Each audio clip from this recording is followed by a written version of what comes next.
Magandang hapon sa inyong lahat at ito na naman po tayo, Boss Dada. Tayo na naman ay may pag-uusapan ngayong araw na ito. Nako, breaking news ito kasi nag-file na po ng Certificate of Candidacy itong ating butihing DILG Secretary na si Secretary Benhar Abalos.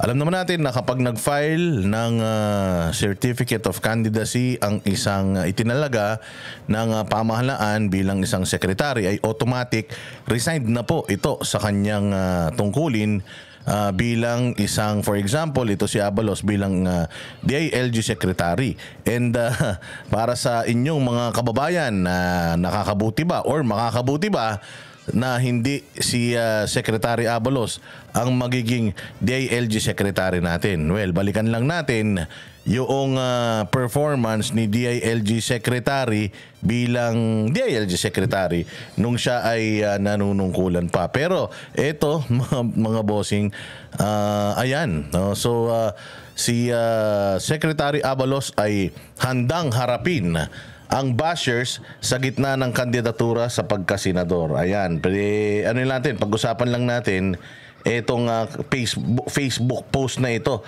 Kasi according sa Facebook post na ito, ang sinasabi niya, ang kanyang statement ay, wala akong problema sa bashers. Handa raw si Benhar Abalos na harapin ang kanyang bashers ngayong opisyal na siyang naghain ng kandidatura sa pagkasenador sa 2025 elections. Again, wala daw siyang problema sa bashers.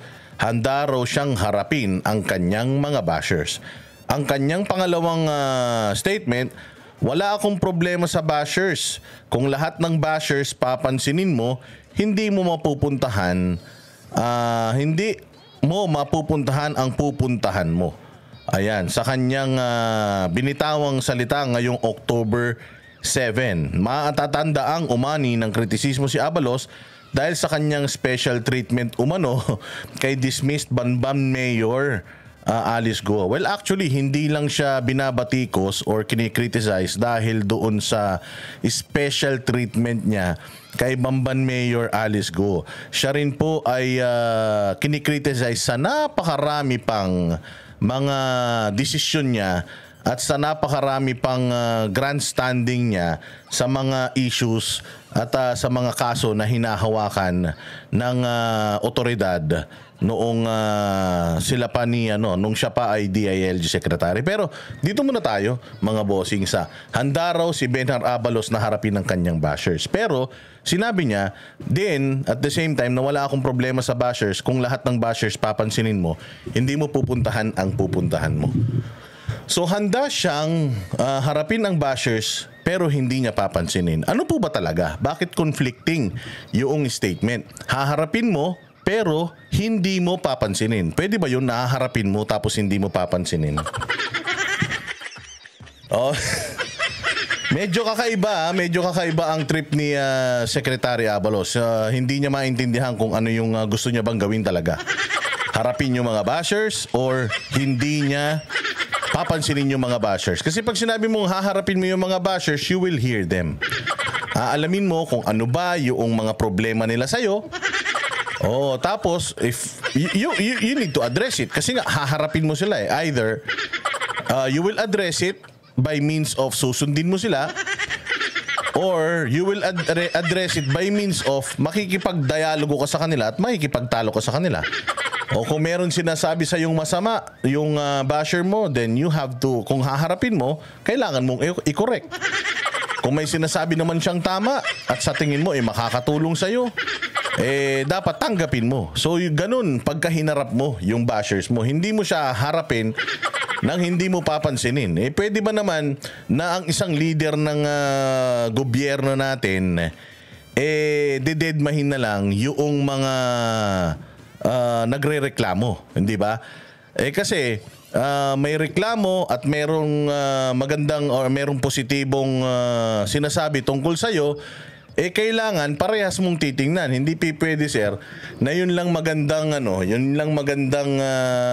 mga sinasabi sa iyo, yun lang yung papanigan mo. Yung mga hindi maganda yung sinasabi sa'yo, maaring merong napapansing hindi maganda sa ginagawa mo. Maaring hindi maganda yung kanilang hindi kanila na-appreciate in terms of yung klase ng leadership na ginawa mo, serbisyo na ginawa mo sa yung opisina nung ikaw ay DILG secretary pa. Hindi ba dapat yung mga reklamo, yun ang pinakikinggan natin?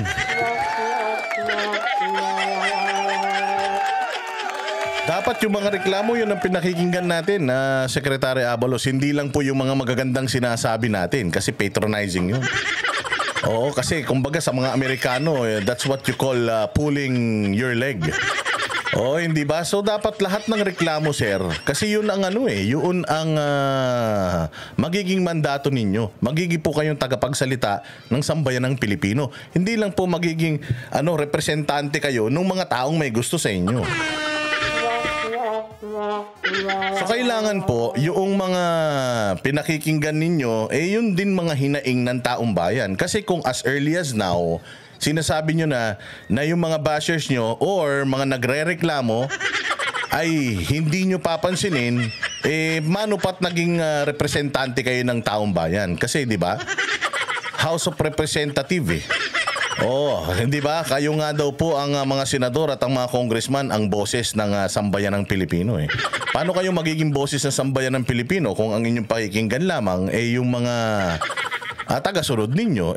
Ano lang kayo? Senador lang kayo ng mga taga-sunod ninyo, hindi kayo senador ng buong Pilipinas. Kasi ganyan po ngayon Oo, ganyan po ngayon O yung gobyerno natin ngayon, kapag meron silang mga hindi nagugustuhan sa mga mga kalaban nila, for example, yung mga iba ang opinion sa kanila, ang nangyayari po kasi ngayon sa nakikita natin, sinisikil. Yung mga tao na hindi tumutugma yung isip sa inyo, sinisikil ninyo, ginigipit ninyo.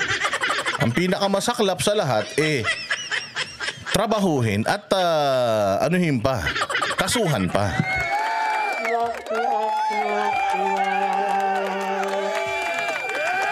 Bilang mga halal ng taong bayan at bilang public servant, kaya nga public servant kasama po dyan lahat, publiko.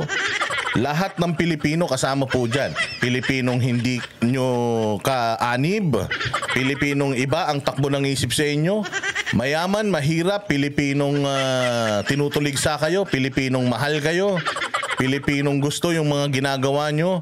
So lahat yan nire-representa ninyo. So kung as early as now hindi nyo papansinin yung mga nagre-reklamo, yung mga may hindi magandang sinasabi tungkol sa pamamahala ninyo, ibig sabihin hindi po kayo open to constructive criticism.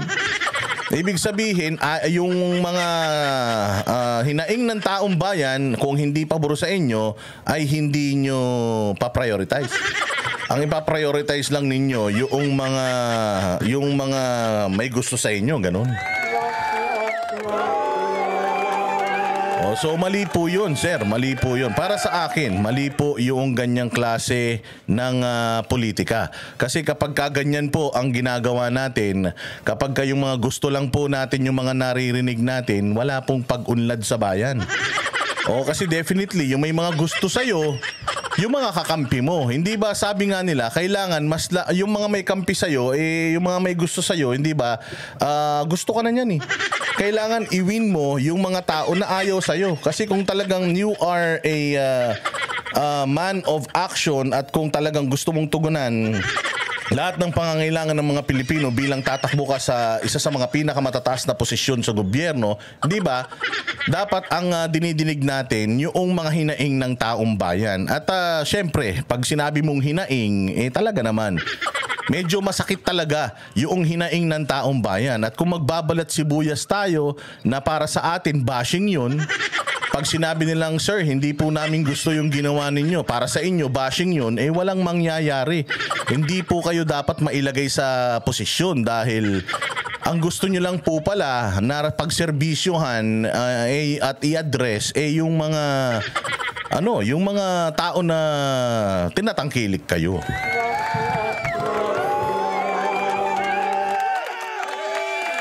So ano po ba yung mga reklamo natin kay Benhar Abalos? Simulan po natin dito sa kaso unang-una sa lahat ni DG Bantag. O kung ano po yung ginawa nila kay DG Bantag.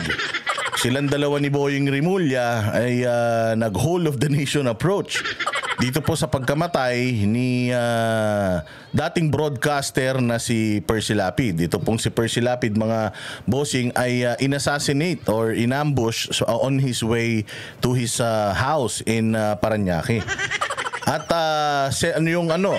right after that, nahuli nila di umano yung gunman or yung gunman at napakaraming mga tawag dito, napakaraming irregularities doon sa statement nung kanilang gunman. At ang isa pa doon walang walang ebidensya, matibay na ebidensya na naglilink kay DG Bantag dito sa kaso na to, bukod doon sa sa kanyang content patungkol kay Bantag. Itong content nitong inassassinate na broadcaster patungkol kay Bantag. Pero yun ang sinasabi natin, meron kasing 160 plus di umano na person of interest dito sa kaso na ito, pero huminto na lang sila kay Bantag. Ang sinasabi nga po ng Sambayanang Pilipino, kasi nakasubaybay din sila sa broadcaster na ito 4 days or 5 days before pong inassassinate itong broadcaster na ito, binabatikos din niya itong ating presidente.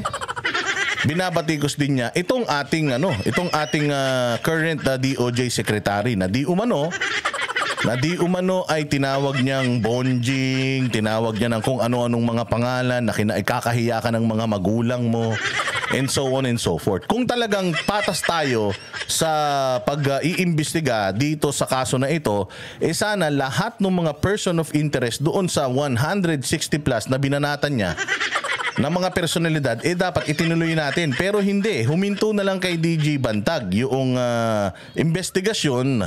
At ang pinakamasaklap dito, wala silang ebidensya na naglilink kay DG Bantag. Yung ultimong tao na sinasabi nila na pwedeng maglink kay Bantag, which is namatay na't lahat, hindi pa nililink si DG Bantag. At itong tao na to na sinasabi nila na pag-asa para mailink si Bantag sa kaso na yun, hindi naman niya inilink si Bantag sa kaso na yun. Sa katunayan, niligtas niya pa yung sarili niya. Meaning, idininay niya yung kanyang partisipasyon dun sa krimen na yun. At ang masaklap sa lahat, mga bossing, yung mga inmates na mga walang reputasyon, walang mga kredibilidad, at walang kumbaga mga convicted na mga criminals, yun yung ginagamit nila na mga testigo. At ang kanilang ang kanilang matibay na ebidensya yung kanilang kwento. So walang science that can link DG Bantag. Aside from DG Bantag, ang Director General nung panahon na nangyari itong mga issues na ito, siya lang ang Director General sa Bilibid. Pero walang siyensya, walang DNA at walang hard proof na siya ay link dyan sa kaso na yan. Aside from yung testimonial evidence, sinumpa ang salaysay. Mantakin mo mga kriminal sumumpa. Maniniwala ka ba naman dun? Kriminal nga yun Kung sumumpa yun, ibig sabihin likely katarantaduhan yun. Kriminal yun sa mga yung mga kaso ng mga yan, heinous crimes yung mga kaso ng mga yan mga leader ng mga gang yan Sa loob, ibig sabihin high profile yung mga inmates na yan Pag high profile, ibig sabihin ng mga krimen na ginawa niyan, karumal-dumal talaga. So papansinin mo, gagawan mo ng maniniwala ka sa ipinangako ng isang kriminal. Para kang naniwala kay Judas niyan. Pangalawa, ito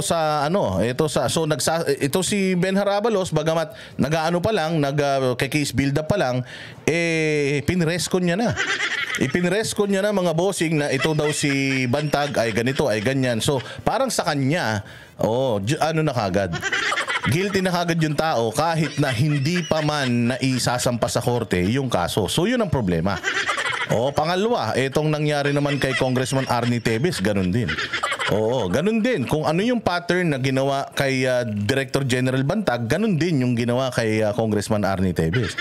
Kay Arnie Teves, ang masaklap pa, naging pa siyang terorista, na-freeze lahat ng assets niya at ngayon nagtatago siya sa ibang bansa at nagsisik ng asylum sa Timor-Leste. Ganun din, wala ring science that can prove na si Arnie Teves ang nagpalikida dito sa gobernador ng ng Negros Oriental. At nakikita natin na meron pang ibang mga anggulo, ipinipresenta natin yung mga iba pang posibleng anggulo para talagang maimbestigahan nito, no stones unturned, ika nga. Pero hindi na nila pinakinggan yung ibang anggulo, bagkus yung anggulo lamang na si Congressman Arnie Teves di umano na kalaban sa politika yung pwedeng magpapatay dito. Samantalang papaanong naging kalaban sa politika ni Arnie Teves itong namatay na gobernador ng Negros Oriental, congressman si Arnie Teves. Congressman siya, gobernador ito. Kung meron man magpapapatay dito na direktang kalaban sa politika, ayun ay si Pride Henry Teves na hindi naman kasama sa kaso.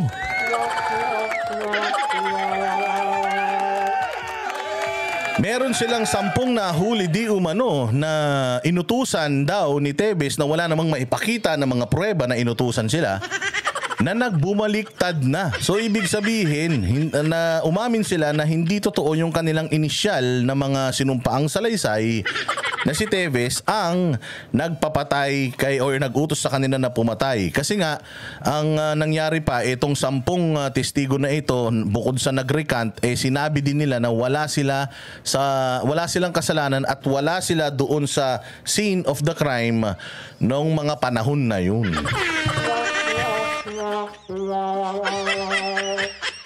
So, yun yung isang problema. Ganun din, walang ebidensya na nag-uugnay kay Arnie Teves, pero itong dalawang ito, si Abalos at saka itong si DOJ Secretary, pinipresenta sa tao as if siguradong-sigurado na sila na si Teves nga ang pinuno noong noong issue na yan, noong pagpatay dyan. Katulad ng sinasabi natin, pattern yung binagbabasihan natin. So may pattern talaga ito si Sir na maging judgmental. At may pattern talaga itong si Sir na gamitin yung kanyang kapangyarihan, para sa, alam mo na, para dyan sa mga kaso na yan at sa trial by publicity, maipresenta niya na itong mga taong mga suspect pa lamang talaga namang guilty na sa mga kasong kinasasangkutan nila or kasasangkutan nila. Pangatlo mga bossing, itong nangyari, ang nangyari sa KOJC. Yung kanilang pagja-justify nung sobrang puwersa na ginamit ng otoridad para kubkubin itong Kingdom of Jesus Christ compound. At alam naman natin na may mga nasawi pa dyan. Nung unang pagsugod, may nasawi. Nung pangalawang pagsugod, sinabi nito initially na wala silang pakialam or wala silang hindi nila inimpluwensyahan yung desisyon ni General Torre doon sa pag-i-implement or pagse-serve ng warrant diyan sa Kingdom of Jesus Christ. Initially, yun ang kanyang statement pero kalaunan nagbibigay na siya ng statement tungkol sa mga nangyari. So, nakikita natin na inconsistent ito si Sir pagdating sa kanyang paninindigan. Sinabi niya nung una, wala siyang utos at ang presidente, pero kalaunan siya na yung nagtitake ng credit doon sa pagkakasuko ni Pastor Apollo Kibuloy. Habang siya ay nasa malayong lugar, wala sa Pilipinas, noong sumuko si Pastor Apollo Kibuloy sa ISAF, kiniklaim nila na nahuli daw sa loob. Paanong nahuli sa loob? Yung mismong tao na nagmamando doon sa loob walang alam. So hindi natin talaga alam kung ito ba talagang si Secretary Abalos para sa Pilipino o para doon sa taong nagtalaga sa kanya. At ang pinakamasaklap nito, meron pang chismis na mayroon na daw foreign entities na nagmamando sa operasyon na yun na hindi nila kino-confirm. So masaklap yun. Kasi tayo bilang isang bansa, dapat naniniwala tayo sa kakayanan natin para mag-implement ng batas at magpatupad ng batas. Kung galit nga tayo sa China, doon sa South China Sea na pumapasok dito sa atin sa Pilipinas, o pumapasok sa teritoryo natin, galit na galit tayo, mas lalong dapat magalit tayo doon sa balita na may mga Amerikano na daw na nag-impluwensya at umi-impluwensya dyan sa operasyon na yan nung nakaraang buwan dyan sa Davao. Napakaraming pruweba. Makabagong equipment, mga drones, mga choppers na pagtingin mo nakasilip mga kano. Yung nagkalat na mga kano na mga military operatives or mga operatives diyan sa Davao during that time, alam naman natin because again, we were there the whole time at nakita natin kung ano yung mga naganap sa ating mga live streams.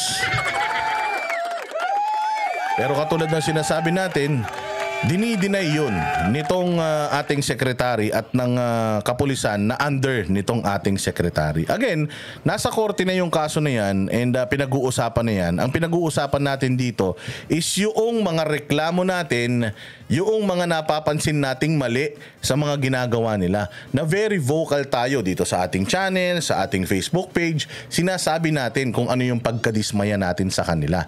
Ngayon, ang masaklap is haharapin daw niya yung mga reklamo na yon by means of what? Hindi daw niya papansinin dahil hindi raw siya makakarating sa gusto niyang marating kung papansinin niya yung mga bashers. Kala ko ba naman haharapin mo, meaning you will talk to them, meaning you will discuss issues with them, you will enlighten them. Yun yung alam ko na haharapin Hindi ba yun yung alam ko ng way ng pagharap ng isang aspiring na na maglingkod sa taong bayan. Syempre, public office is a public trust. So kailangan makuha mo yung trust ng publiko. Kung nakuha mo na yung trust ng iba, syempre ang goal mo dapat makuha mo yung trust noong hindi nagtitiwala sa iyo. 'Di ba? Papaano kang magiging senador ng taong bayan, magiging representante ng taong bayan kung yung mga reklamo ng taong bayan ay hindi mo pakikinggan? Bad po 'yan. Bad attitude po 'yan ng isang aspiring na leader dito sa bayan natin. Kaya po ako, ang nais ko lang naman ay dinggin ninyo yung hinaing ng taong bayan, hinaing ng mga nagrereklamo para masolusyonan natin. Paano natin susolusyonan yung problema ng bayan? Kung dededmahin nyo lang yung panawagan katulad ng inyong sinabi dito sa Facebook post na to. Again sabi niya, handa si Abalos na harapin ang kanyang bashers at wala daw siyang problema sa bashers kung lahat ng bashers papansinin mo, hindi mo mapupuntahan ang pupuntahan mo. So haharapin niya pero hindi niya papansinin. Medyo weirdo yun, sir, medyo weirdo. Although, good luck sa iyo. Again, mabuti naman at wala ka na sa DILG and hopefully yung pumalit sa iyo ay hindi mo katulad. At open po ang ating channel, open po tayo para sa dialogo with the DILG Secretary. Kung mali ang yung ating opinion sa kanya, I hope he explains to us or I hope na he will win our hearts. Malay mo, iboto natin siya. Ayun. So yun lang po ang ating opinion dito sa pinakabagong statement nitong ating DILG Secretary na tatakbong senador at ngayon po ay hindi na part ng Department of Interior and Local Government. Hanggang sa susunod na video, mabuhay po kayo. Again, vote wisely. Piliin po natin yung mga taong talagang merong magagawa para sa bayan natin, para sa problema ng bayan natin. Wag po nating iboto yung mga sinungaling. Wag po nating iboto yung mga magnanakaw.